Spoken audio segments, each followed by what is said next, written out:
Hello friends, मैं हूं Akshay Raj Agarwal and welcome to CIZ plus. इस लेक्चर में आप देख सकते हैं मैं RCC के प्रीवियस ईयर क्वेश्चंस को डिस्कस करूंगा जो कि मध्य प्रदेश MPPEB के सब इंजीनियर एग्जाम में 2018 में पूछे गए थे। तो ये क्वेश्चंस बहुत इंपॉर्टेंट हैं क्योंकि जो अब ऑनगोइंग रिक्रूटमेंट है उसमें भी ये क्वेश्चंस ही कहीं ना कहीं रिपीट करते हैं। थोड़े से न्यूमेरिक्स चेंज हो जाएंगे बट कंसेप्ट और क्वेश्चंस भी बहुत बार सिमिलर आ जाते हैं। तो ये लेक्चर आपके लिए बहुत इंपॉर्टेंट होगा। इससे पहले भी मैं कुछ टॉपिक्स कुछ सब्जेक्ट्स के बना चुका हूं, उनको भी आप जरूर इस चैनल पर देख सकते हैं। तो इस चैनल को अगर आपने सब्सक्राइब अभी तक नहीं किया है तो जरूर कर लें। और सबसे इंपॉर्टेंट बात, डिस्क्रिप्शन बॉक्स में व्हाट्सएप ग्रुप और टेलीग्राम चैनल का लिंक गिवन है, वो जरूर जुड़ जाएं क्योंकि वहां पर हम लेटेस्ट टिप्स एंड ट्रिक्स और प्रिपरेशन स्ट्रेटजीज आपके साथ शेयर करते रहेंगे। चलिए स्टार्ट करते हैं। बट उससे पहले मैं बता दूं कि ये मध्य प्रदेश का एक सब engineer wholesome diet pack available है। कहां पर? CIZplus.com पर। आप अपनी एंड्रॉयड ऐप पर भी इंस्टॉल कर सकते हैं हमारी ऐप CIZ प्लस। तो उससे क्या होगा, ये एक नेचुरली एक पेड कोर्स है बट इसमें आपको स्ट्रीमलाइंड वीडियो लेक्चर्स जो कि बहुत ही क्रिस्प नेचर के हमने लेक्चर्स रिकॉर्ड करे हैं स्पेशली सब इंजीनियर इसी एग्जाम के लिए। तो लास्ट मिनट प्रिपरेशन के लिए, क्योंकि ज्यादा टाइम नहीं है अब एग्जामिनेशन के लिए, तो आपको ये मिल जाएगा। टेस्ट सीरीज भी मिल जाएगी और प्रीवियस ईयर क्वेश्चन सीरीज भी आपको मिलेगी। सबसे इंपॉर्टेंट बात, अगर आप पेड कोर्स नहीं भी लेना चाहते तो भी कोई बात नहीं, आप हमारी इस ऐप पर जाइए, इस वेबसाइट या ऐप पर जाइए, वहां पर आपको प्रीवियस ईयर क्वेश्चन सीरीज का एक फ्री कोर्स मिल जाएगा। तो एटलीस्ट आप सर्च करिए MPPEB सब इंजीनियर प्रीवियस ईयर क्वेश्चंस, तो वो आपको मिल जाएंगे। At least you can have a look.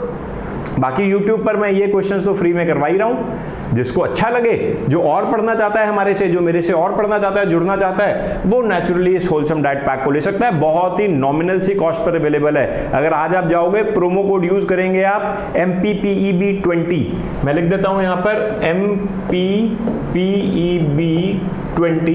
अगर आप ये प्रोमो कोड यूज करेंगे तो 20% डिस्काउंट मिल जाएगा और ये आफ्टर डिस्काउंट आपको 4000 के करीब का पड़ेगा। तो 4000 ठीक है यार, एक दिन बाहर रेस्टोरेंट में खाना खाने मत जाना, कम से कम गवर्नमेंट ऑफिसर बनने की और पास तो आ जाओगे। ओके, चलिए स्टार्ट करते हैं क्वेश्चन को हम RCC के। फर्स्ट क्वेश्चन देखते हैं इस लेक्चर में। A cube of concrete in comparison to a cylinder of concrete is expected to give compressive strength. Question repeat कर रहा हूं। A cube of concrete और cylinder of concrete को कंपेयर किया गया है। So a cube of concrete in comparison to a cylinder is expected to give compressive strength less by 15%, less by 5%, more by 15% या more by 5%। तो क्या इसका होगा? तो देखिए, आपको याद रखना है जो क्यूब होता है वो ज्यादा स्ट्रेंथ देता है सिलेंडर से। अगर हम इंडियन स्टैंडर्ड कोड की बात करते हैं तो यहां पर क्यूब को देखा जाता है, जबकि अगर हम अमेरिकन स्टैंडर्ड कोड की बात करेंगे तो वहां पर सिलेंडर देखा जाता है हमेशा। तो जो कंप्रेसिव स्ट्रेंथ क्यूब में निकल कर आती है वो ज्यादा आती है। कितनी ज्यादा आती है? 15% ज्यादा आती है। तो इसलिए इसका आंसर हो जाएगा option number 4 which is more by 15%। ठीक है, याद रखना होगा, क्यूब की कंप्रेसिव स्ट्रेंथ ज्यादा आती है, सिलेंडर की कंप्रेसिव स्ट्रेंथ कम आती है। और सिलेंडर कहां पर यूज होता है? ASCE कोड्स, जो अमेरिकन स्टैंडर्ड कोड्स हैं। इंडियन स्टैंडर्ड में तो हम सब जानते हैं कि 15 सेंटीमीटर की क्यूब पर हम कंप्रेसिव स्ट्रेंथ चेक करते हैं। नेक्स्ट क्वेश्चन देखते हैं।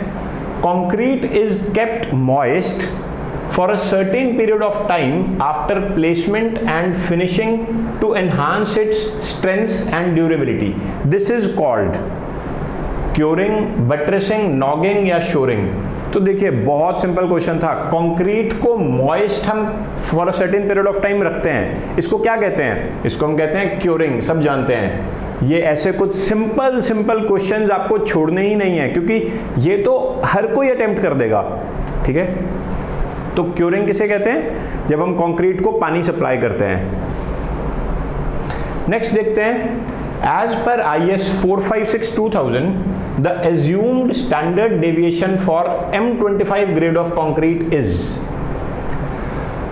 तो देखिए, ये जो क्वेश्चंस होते हैं ये रैंक डिसाइडर क्वेश्चंस होते हैं क्योंकि जनरली जिन स्टूडेंट्स ने ये कोड को अच्छे से नहीं पढ़ा हुआ और भूल गए, कंफ्यूज हो गए, वो नहीं कर पाते या वो गलत क्वेश्चन अटेम्प्ट करते हैं, और इसीलिए ये इस तरह के क्वेश्चंस रैंक डिसाइड करते हैं आपका। तो कैसे याद करना है मैं आपको बता देता हूँ, बहुत ईजी है।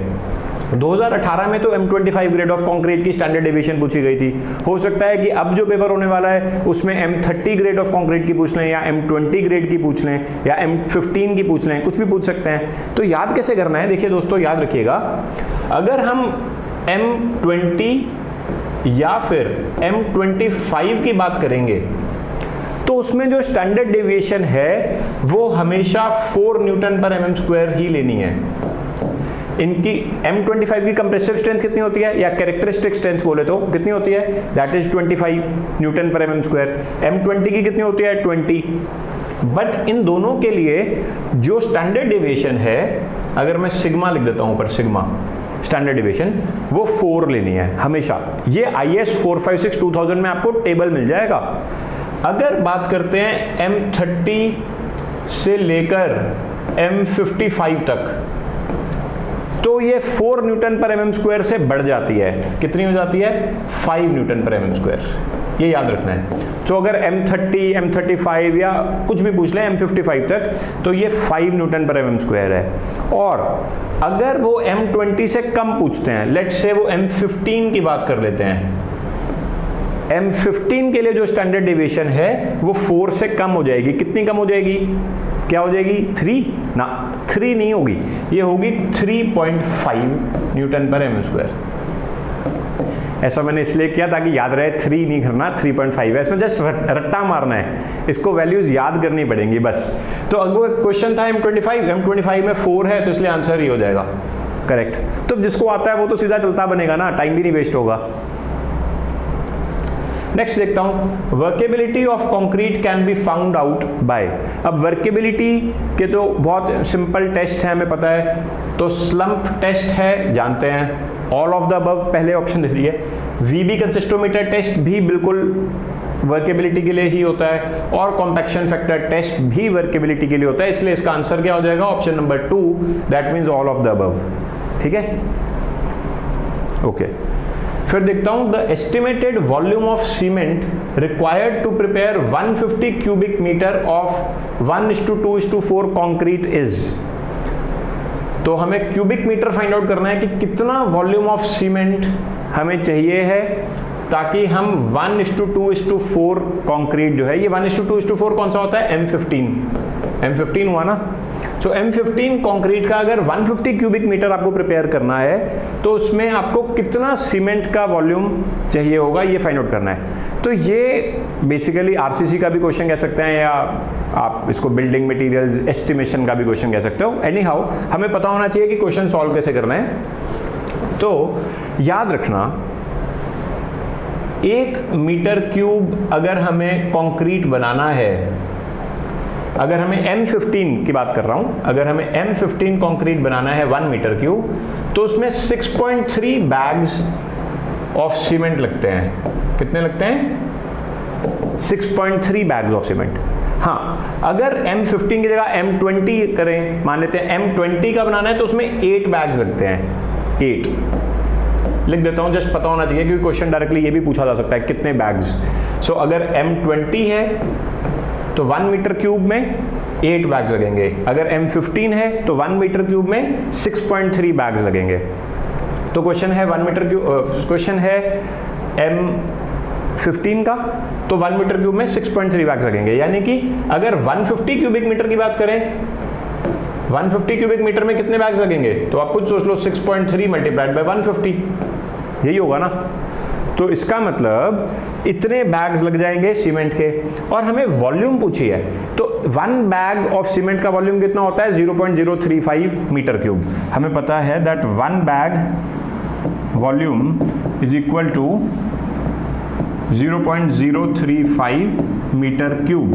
दिस यू शुड रिमेंबर, क्योंकि डायरेक्टली ये भी क्वेश्चन आ सकता है। देखिए, मेरा मकसद यहां पर सिर्फ इस क्वेश्चन को सॉल्व करवाने का नहीं है, मेरा मकसद है इस क्वेश्चन से मिलते जुलते जो भी कोई और क्वेश्चन हैं वो मैं आपको सब बता दूं, क्योंकि यू नेवर नो अगले एग्जाम में क्या पूछ लें। ठीक है, तो 1 वॉल्यूम वन बैग का जो वॉल्यूम होता है वो 0.035 मीटर क्यूब होता है, तो इतने बैग्स का कितना होगा, तो आपको जस्ट क्या करना है 6.3 इंटू 150 इंटू 0.035, तो ये टोटल वॉल्यूम आपको मिल जाएगा। तो ये सॉल्व करेंगे जब आप, तो इसका आंसर आ जाता है, कर ले, आई होप आपने कर लिया होगा सॉल्व, ये आ जाता है 33 मीटर क्यूब। वीडियो को ना पॉज करके पहले ये सॉल्व कर लो, खुद सॉल्व करो। तो जब ये 33 आएगा तो ऑप्शन नंबर 4 आप देख सकते हो विल बी करेक्ट। अब यही सेम क्वेश्चन मैं आपको होमवर्क दे रहा हूं, यही सेम क्वेश्चन आप कमेंट बॉक्स में भी कर सकते हो। यही सेम क्वेश्चन M20 के लिए करके देखिए, ये M15 था, अब M20 के लिए कितना वॉल्यूम निकालना है, तो वो आप कैसे निकालोगे, जस्ट 8 बैग्स हैं, 8 मल्टीप्लाइड बाय 150 मल्टीप्लाइड बाय 0.035, तो उससे आपको सीमेंट के बैग्स मिल जाएंगे। इजी क्वेश्चन है, जस्ट कुछ चीजें आपको याद करनी होंगी और कंसेप्ट फंडामेंटल अपना बिल्कुल क्लियर करना होगा। आई होप आपको ये वीडियो देखकर मजा आ रहा है, अगर मजा आ रहा है तो लाइक जरूर करिए, और डिस्क्रिप्शन बॉक्स में बार बार बोल रहा हूं, डिस्क्रिप्शन बॉक्स में व्हाट्सएप ग्रुप को जरूर ज्वाइन करें, क्योंकि जब आप मेरे साथ जुड़ जाओगे तो कुछ और बातें जो कि बहुत जरूरी हैं वो मैं आपके साथ शेयर करता रहूंगा, डिस्कस करता रहूंगा, ठीक है। ओके, आगे चलता हूं।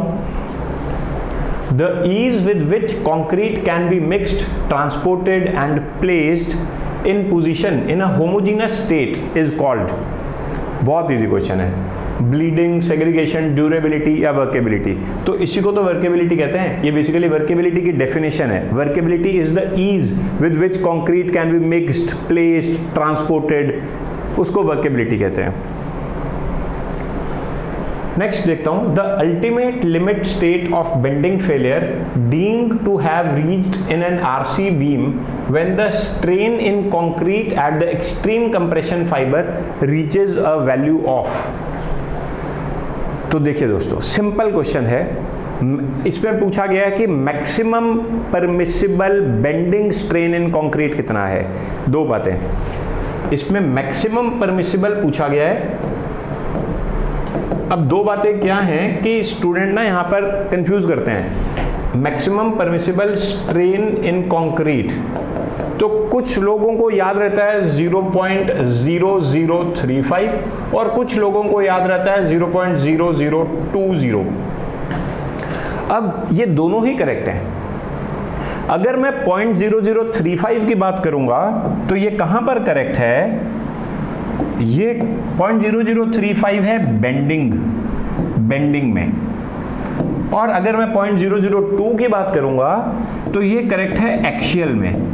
जब प्योरली एक्सियल हम कॉलम्स पढ़ते हैं ना, तो वहां पर maximum permissible strain in concrete की बात कर रहा हूं, तो बेंडिंग में है 0.0035 यानी कि बीम्स में 0.035 और कॉलम में 0.002। अब आते हैं क्वेश्चन पर। क्वेश्चन क्या था, the ultimate limit strain of bending पूछा गया है, तो इसलिए यहां पर क्या आंसर करेंगे आप, 0.0035, तो इसलिए इनमें से ऑप्शन हो जाएगा ऑप्शन नंबर 2 विच इज 0.0035, ठीक है। बट हो सकता है आपके क्वेश्चन में एक्सियल पूछ लें, एक्सियल स्ट्रेन, तो उस केस में 0.0035 मत करना, उस केस में 0.002 मार्क करके आना, ठीक है, कुछ कम हो जाएगा, 0.002 हो जाएगा 0.0035 से। चलिए आगे चलता हूं। The grade of concrete used for pre-stressed member lies in the range of, तो pre-stressed concrete में जो ग्रेड ऑफ कंक्रीट है वो कौन सी रेंज में होता है, M20 to M30, M30 to M60, M70 to M100, M100 to M150। इसका करेक्ट आंसर है M30 to M60, this is correct, क्योंकि M30 और M40 सबसे ज़्यादा यूज होते हैं पोस्ट टेंशनिंग और प्री टेंशनिंग में, ठीक है, ओके। फिर देखते हैं next question, for structural purpose the minimum grade of concrete as per the code is. So IS 456-2000 के accordingly minimum grade of concrete आपको RCC स्ट्रक्चर्स में कौन सा यूज करना है, M40 करना है, M20, M60 या M15, तो आप M20 मिनिमम यूज करना है, इसका करेक्ट आंसर है M20। M40 तो बहुत हाई होता है, M60 तो बहुत ज़्यादा हाई होता है, बट M15 अब ये यूज़ नहीं होता, तो इसलिए इसका करेक्ट आंसर है M20। मिनिमम आपको M20 ग्रेड ऑफ कंक्रीट को यूज़ करना होगा। फिर आगे देखते हैं इस लेक्चर का लास्ट क्वेश्चन, बट क्योंकि आरसीसी बहुत इंपॉर्टेंट है, इसलिए मैं आरसीसी का एक और वीडियो बनाऊंगा, एक सेकंड पार्ट भी बनाऊंगा, जो कि आपको जरूर देखना होगा, क्योंकि आरसीसी के क्वेश्चंस ज्यादा आते हैं, अच्छे खासे पूछे जाते हैं। So as per IS 456/2000, a longitudinal steel reinforcement for column shall not be less than dash of the gross cross-sectional area of the column. तो हमें कितना मिनिमम परसेंटेज डालना है लॉन्गिट्यूडनल स्टील का कॉलम्स में, मिनिमम कितना डालना है ये आपको याद करना होगा, 0.8% of the gross area of the section. तो 0.8%, तो इसलिए इसका आंसर हो जाएगा ऑप्शन नंबर 1 विच इज 0.8%। ठीक है, तो मैं नेक्स्ट लेक्चर में इसको कंटिन्यू करूंगा, आरसीसी के क्वेश्चंस को ज़रूर आप देखिएगा। और अगर आप मेरे से इन लेक्चर्स को क्रिस्प नेचर में एक क्रैश कोर्स समझें, या अगर हम स्ट्रीमलाइन वीडियो कोर्स समझें जिसमें सारा सिलेबस मध्य प्रदेश का सब इंजीनियर का हम करवाएंगे बहुत ही क्रिस्प फॉर्मेट में, टेस्ट सीरीज भी देंगे, वो सब अगर आप करना चाहते हैं तो आपको कहाँ जाना है, आपको डिस्क्रिप्शन बॉक्स में लिंक दिया गया है, या फिर आप डायरेक्टली CIZplus.com पर जा सकते हैं, वहां पर आपको होलसम डाइट पैक मिलेगा मध्य प्रदेश का। You can definitely go for it. Thank you very much and all the best.